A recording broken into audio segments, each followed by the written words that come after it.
Hello friends, welcome to our YouTube channel world spotlight.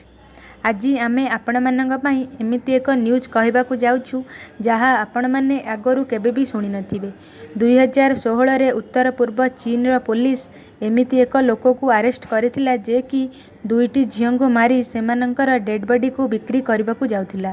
से लोक को पचारिबा परे जणागला से ए दुई झियों का डेड बॉडी को एही सबु घर माननकू बिक्री करे जे कि तांका मृत सदस्यों पई कन्या खोजुथांती। अनुसंधान जना जाइछि एबे चीन रे झियो मानकर लाश बिक्री बहु मात्रा रे बढ़ी जाइछि। आगरू जेउ लाश रो मूल्य 3 लाख रु 5 लाख थिला से एबे 1 कोटी रे मिलुछि।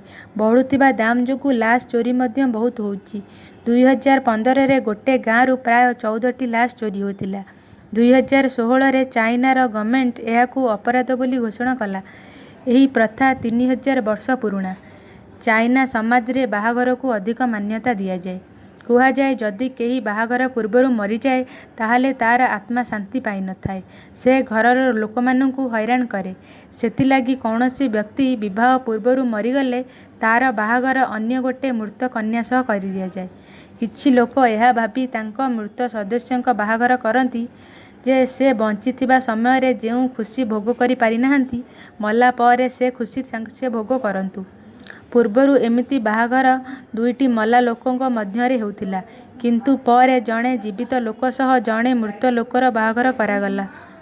जदि प्रेमी जुगलंक मध्यरु जनकर मृत्यु होई जाए अन्य जणे ता आत्मा सह विवाह करिनिए। आउ अनेक क्षेत्र रे गोटे मला लोक सह गोटे जीवित झियर बाहागर करा जाए कारण ता बापा मां को बहु मिली जीवो।